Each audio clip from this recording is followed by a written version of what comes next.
and we're on chapter 10 of Sketches. It's not much farther, I said. Good, because I'm really not enjoying this little stroll, and you still haven't told us where we're going, Brent muttered. It's a surprise. I've had lots of surprises in my life, and not many of them have been good ones, Brent said. I hear that, Ashley agreed in a soft voice. Come on, Dana, where are we going? We're going to see a doctor. Brent skidded to a stop. I'm not going to any hospital, he protested. Nobody said anything about a hospital. It's a clinic. A clinic where the doctors take care of people from the street for free. I've heard about places like that, Ashley said. I'm not going, Brent insisted. You have to go, I pleaded. You probably have a concussion, and Ashley may have cracked ribs. Since when did you become a doctor? Brent asked sarcastically. I'm not a doctor, but I did take a first aid course, I said. Was that before or after your hip-hop lessons? Ashley asked sarcastically. Same time, I said, answering the question but ignoring the shot. Besides, that's what Nikki told me. Nikki from the drop-in center? Ashley asked. Yeah. Great. Just what I need. To get my medical advice from somebody who works at an art drop-in center, Brent snapped. Did she paint you a picture of a doctor?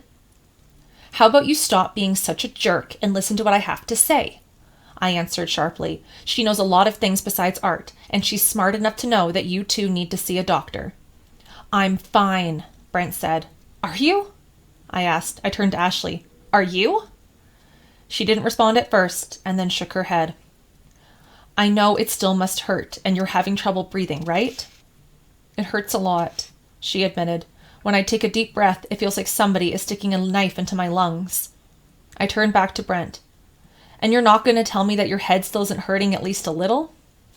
That's where you're wrong, he said. It isn't hurting a little. It feels like it's going to split in two. You're such a jerk sometimes, I said. Quit giving me a hard time, and let's have you both looked at.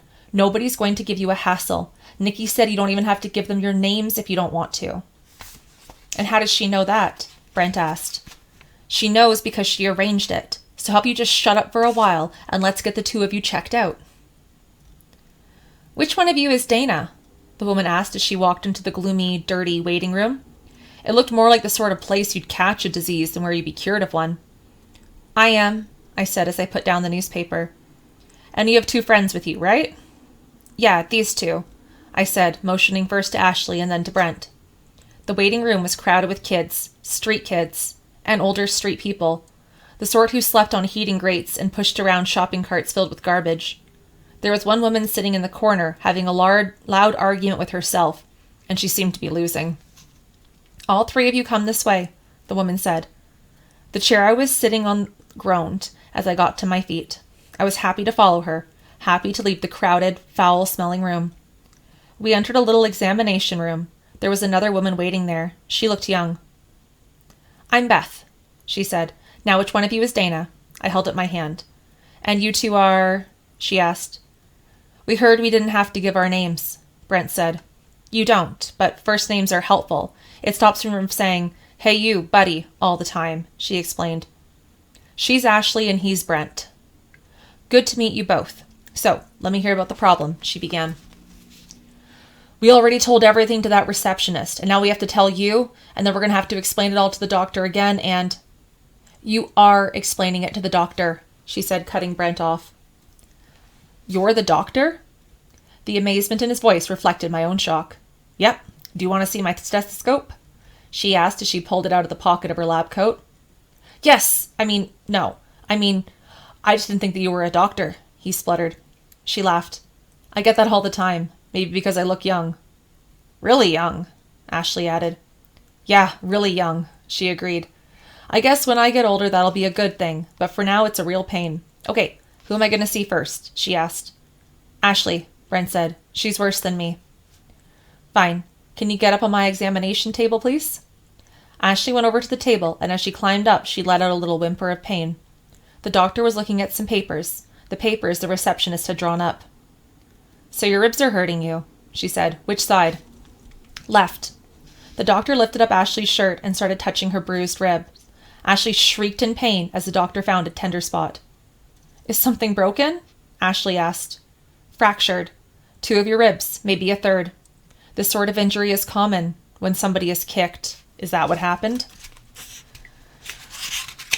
Ashley didn't answer right away, but then she nodded her head ever so slightly. The doctor turned to Brent. And it wasn't you who kicked her, was it? Me? No, it wasn't him, Ashley snapped. Brent would never do that, I protested. That's good to know. No offense. I just have to check. Lots of the injuries street kids have are caused by other street kids. They were, Brent said, but I'd never hurt Ashley or Dana, or any female. I've never hit a female in my life, and I never will. A gentleman. That's good to hear. She listened to Ashley's back with her stethoscope. Take a deep breath. I can't take a deep breath, Ashley said. It hurts. Do it even if it does hurt. Ashley did what she was told and cringed in pain. And again, the doctor said, and Ashley complained. Your lungs are clear right now. No pneumonia. Why would I have pneumonia? Ashley asked. When people have broken ribs, they tend to get pneumonia because of the lack of movement and the shallowness of their breath due to the pain. Pneumonia kills more straight people than anything else. I'm going to give you something for the pain. Enough for 2 days. You mean it'll be better in 2 days? Ashley asked. No, it'll probably hurt for at least a week. More likely 2. Then why are you only giving her enough painkillers for 2 days? Brent asked. Clinic policy. Antibiotics we give out in large supplies. Anything that's to control pain is limited to 2 days. There's too great a risk that somebody is going to use it to get high if we give out too much, the doctor explained. Don't take it personally. That's just the policy of our clinic. If you are still in pain after 2 days, come back. I'll re-examine you, make sure you're headed in the right direction, and then I'll give you another 2 days worth of painkillers. Are you going to put a cast on my ribs? Ashley asked. In the olden days, they used to tape them up, but then they found out that actually caused pneumonia. What you can do is use your arms to support your ribs. Wrap them around yourself like this, she said, and she sort of hugged herself. And even if it hurts, you still have to take deep breaths to keep the lungs clear. Understand? Ashley nodded. Got it. And thanks. No problem. Who's next? Me, Brent said. He got up onto the table as Ashley climbed down. I guess we should start with your nose. Unless it always looks that bad. Not before yesterday. She reached up and placed 2 of her fingers along the sides of Brent's nose. Gently, she pushed it first to one side and then the other. I could tell that it hurt, but Brent was working hard not to show it. Broken, but there's not much that can be done about that. I'll get my nurse to clean it up and maybe pack it. Is it still bleeding? A little bit every now and then. Then packing it would work. Your face is also pretty scraped up. How did this happen?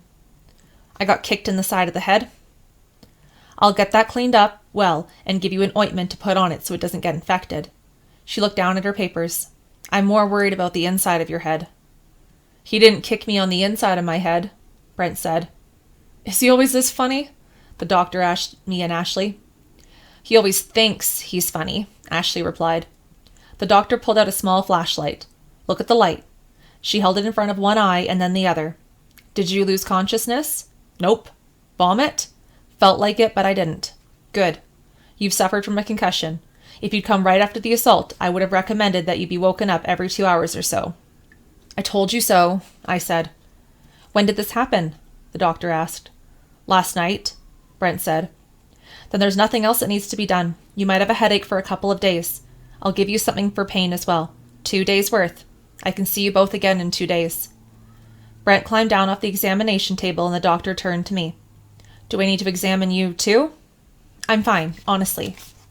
I don't know about that. All 3 of you look like you could use a shower and a good meal and a warm place to sleep. Are you asking me out on a date? Brent asked.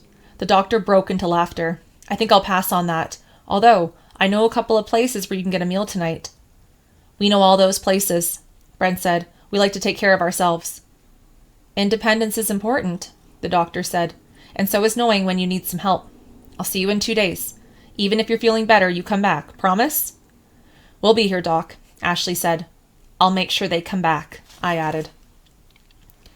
We left the examining room, cut through the waiting area, and exited onto the street. So, Ashley said, how are we going to take care of ourselves for supper?